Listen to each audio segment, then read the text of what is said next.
চিত্তাগঞ্জের পক্ষ থেকে স্বাগত জানিয়ে আজকে আবার একটি নতুন ভিডিও নিয়ে হাজির হয়েছি। আপনাদের আজকে আমি রান্না করে দেখাবো ইলিশ ভাপা। আবার একটি ভিডিও নিয়ে হাজির হয়েছি। দেখতে পাচ্ছেন আজকে আমি রান্না করে দেখাবো ইলিশ মাছের ভাপা। তার জন্য দেখতে পাচ্ছেন কতকগুলো ইলিশ মাছ নিয়েছি। নিয়ে ধুয়ে আগে থেকে অল্প করে একটু নুন মাখিয়ে রেখেছিলাম যাতে মাছের নুন ঢোকে। এবার হলুদ দিয়ে দেবো।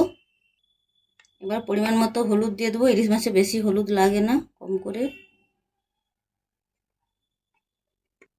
এবার পরিমাণ মতো সরিষার তেল দিয়ে দেবো।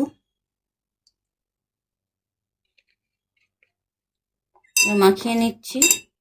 হলুদ আর সরিষার তেল, নুন তো আগে থেকে মাখিয়ে রেখেছিলাম, সেই জন্য হলুদ আর সরিষার তেল দিয়ে একটু মাখিয়ে নিচ্ছি। আগে থেকে গ্যাস জ্বালিয়ে কড়া বসিয়ে দিয়েছিলাম।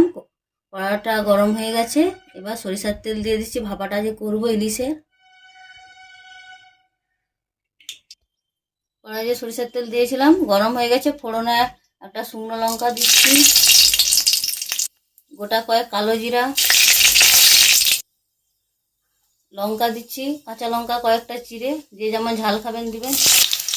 হলুদ দিচ্ছি কম করে, ইলিশ মাছে বেশি হলুদ লাগে না। এবার পরিমাণ মতো জল দিচ্ছি।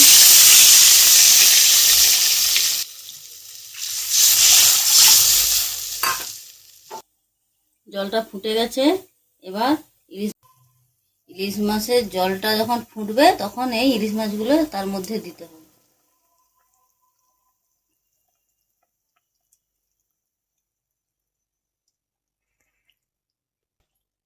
মাছে নুন মাখানো ছিল, জল দিয়েছি তো, তাই জন্য সেই পরিমাণ মতো একটু লবণ দিয়ে দিচ্ছি।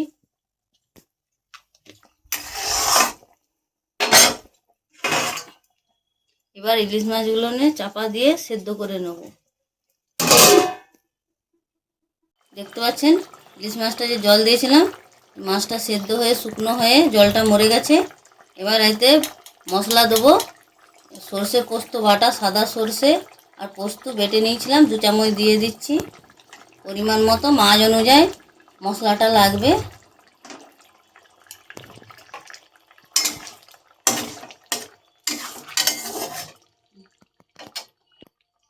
বেটে রাখা মশলার জলটাও দিয়ে দিচ্ছি। দিয়ে কিছুক্ষণ ফুটিয়ে নিলে আমার ভাপাটা হয়ে যাবে।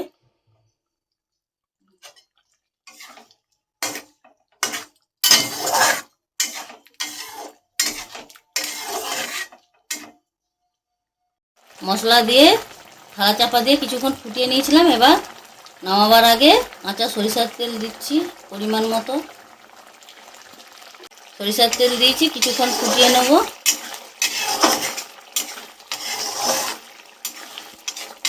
দেখতে পাচ্ছেন আমার ইলিশ মাছের ভাপাটা হয়ে গেছে। ঝোলটা কেমন গাঢ় গাঢ় হয়ে গেছে।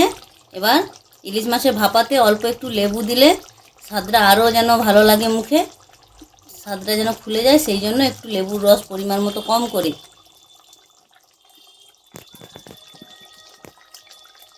দেখতে পাচ্ছেন কতটুকু লেবু দিয়েছি। লেবু দিয়ে ফোটাবো না, জাস্ট লেবু দিয়ে একটু নেড়ে চেড়ে নামিয়ে নিচ্ছি। আমার ভাপাটা হয়ে গেছে। ইলিশ মাছ ভাপা রান্নাটা এখানেই আমি শেষ করলাম। আপনাদের যদি ভালো লাগে লাইক, কমেন্ট, সাবস্ক্রাইব করতে ভুলবেন না।